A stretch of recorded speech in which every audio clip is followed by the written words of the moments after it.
Hey everybody, Rob Keys here from ScreenRant.com, and we are doing another unboxing video. You may have seen earlier today, we were finally able to get hands-on and get our own version of the PlayStation 5. It's back here. You can see it's very, very tall and large. We have the main PlayStation 5, which comes with the disc drive. The all-digital variant is the same thing, same specs, just slightly thinner form factor down here because it doesn't have the disc drive. And here, for a quick sneak peek, is the DualSense controller. I'll switch cameras so you can see it. And now finally we can open up the Xbox Series X. You can compare the controllers, and more importantly for you or figuring out your home entertainment setup, you can compare the physical size and dimensions of the consoles themselves. And I'll also quickly show you a comparison to what the previous generation consoles look like, the PlayStation 4 Pro and the Xbox One X. So without further ado, let's get right into it. We have not opened this yet at all. We've not been hands-on with this at all. We didn't even get those the fake ones they sent out just so people could see the size of them.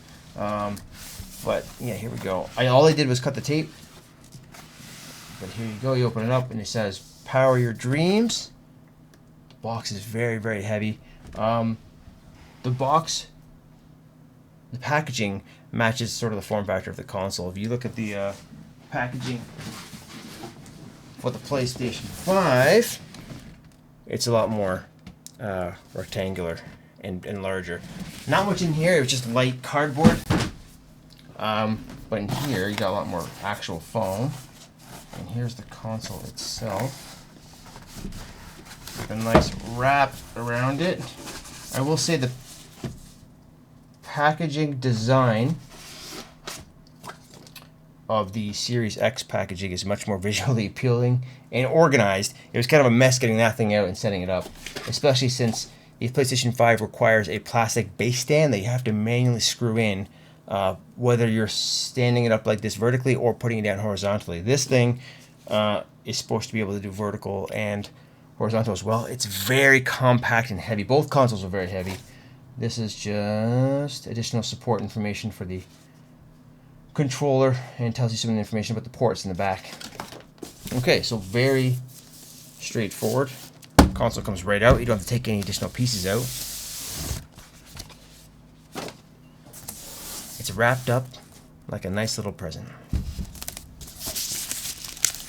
Let's take a peek. I almost don't want to open it because it's so well organized. Oh, it looks like I put it upside down. The base is right here, so we'll turn this over. You can see the Xbox logo right there engraved where my left thumb is.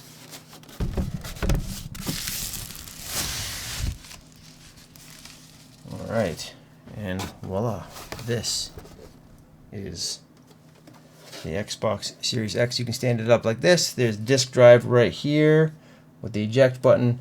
You'll see the power button and the Xbox logo there. And down here you have the sync button, which also serves as an IR for the old school remotes. So it does. It is backward compatible with all your remotes, accessories, and Xbox One controllers, and that's partly thanks to this for some of the devices that require it. And that's just a USB port. On the back, you can see some ventilation, Ethernet port, HDMI. You see the storage expansion, and right now the sort of tie-in product, if you need more space, which we will. These things only have 1 terabyte of the new faster SSDs. That's not enough space if you want to play Call of Duty Modern Warfare. That thing's 250 plus gigs just for the PC version. So 2 Call of Duties and a few of the next-gen games, only 2/3 of that SSD is actually really available for games. So you're filling that up really quickly. So Seagate has a 1 or 2 terabyte expansion. You can do different sizes, I think. You just plug it directly in the back, and it's just as fast as the internal faster SSD. 2 more USBs back here, Ethernet, and the standard sort of power cable, same cable that you'll see on the PS5. So there you have it. You see the top there, the kind of green plastic underneath the black gives you that cool Xbox effect. It's very slick, and you can of course lay it down sideways like this. And there's little, to support that, there's little rubbery pads in the corners. So that is the way to do it, like that. So that is what it would look like in your home entertainment setup. So let's see what else there is in the package before we do some comparisons.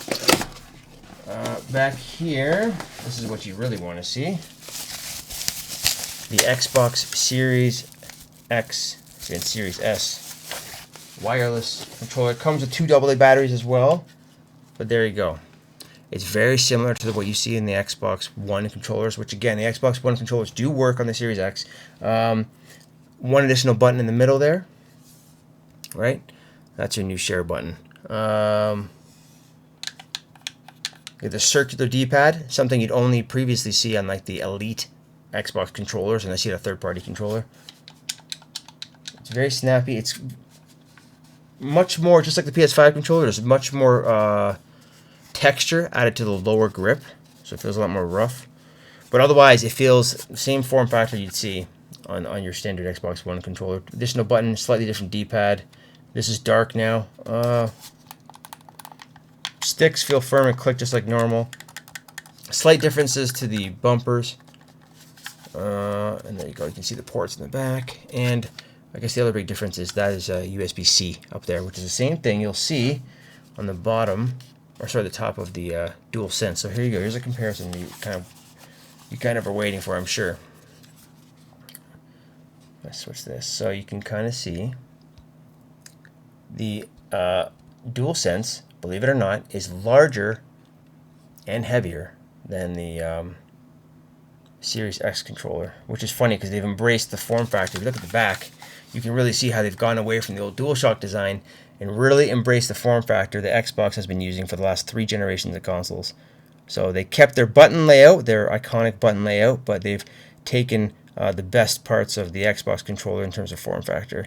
So the real difference, given that they both added share functionality, right, for streaming and such, is the stick layout, right? Otherwise, it's pretty similar, except the Xbox has the circular D-pad and the buttons are the old school cross up here.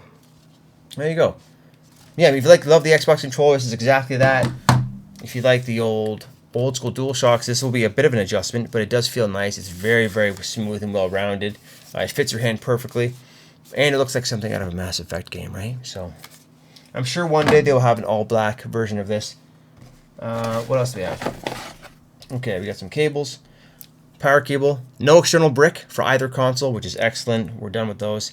And here's your high-speed HDMI cable it comes with as well.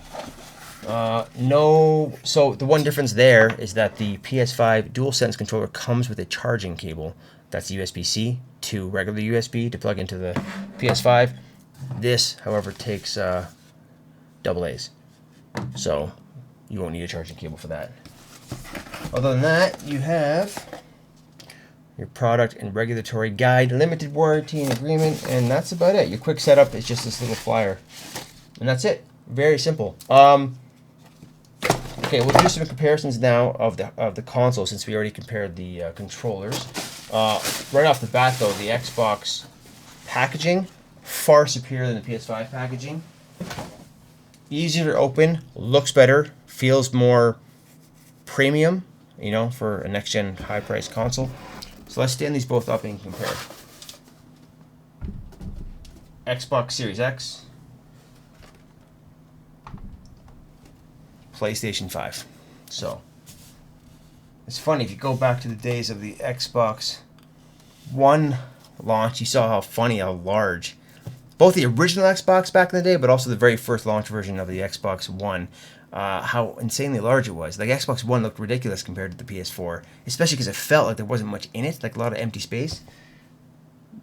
Gone the other way with this one. PlayStation requires this goofy, cheap, flimsy base you have to attach with a screw, whether you're doing it horizontally or vertically. This thing, you just lay it down or stand it up. That's it.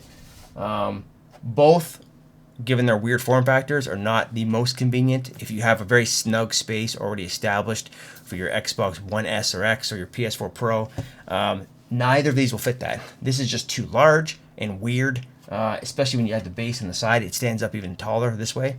And this thing is just too large, right? So this thing's more like... this is too goofy, and these weird plastic pieces on the side feel like out of place. This is a little more aesthetically pleasing just to put on top of a home entertainment unit or on top of a shelf or your desk or something. So packaging, Xbox crushes PlayStation 5. Setup, Xbox crushes PS5. And form factor, it's just give or take what you're looking for.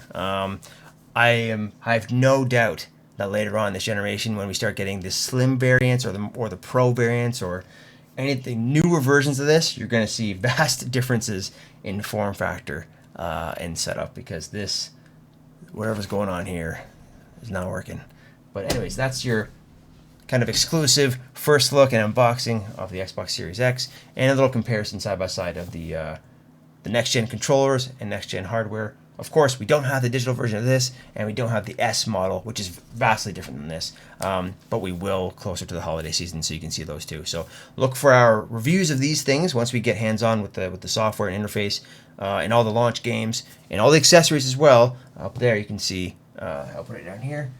This is the Pulse 3D headset, which works with the PS5. We'll have reviews of all these accessories for both platforms, all up on ScreenRant.com. And we'll get some photos too, so you can compare these things to the old consoles. But before I leave, here's a very dusty PS4 Pro. Of course, it's the Spider-Man edition. Take a look. I'll put this right here so you can see. Right? Really goes to show. I mean, this is longer, of course, but it's way, way, way thinner. So let's move this over here so you can really see. What happened? How did we go from that to that? And if you're really unsure, here's a banana for scale. Yeah, so pretty large consoles. Stay tuned for more on ScreenRant.com, and you can follow me on Twitter at Rob_Keys. That's Keyes, and of course follow Screen Rant on Facebook, on Instagram, which I've taken over, and on Twitter as well. And all of our coverage will be on Screen Rant's game sections. We have all of our teams, news, features, guides, interviews, working very hard in the coming weeks to get all these games and accessories covered for you. So until next time, see you later.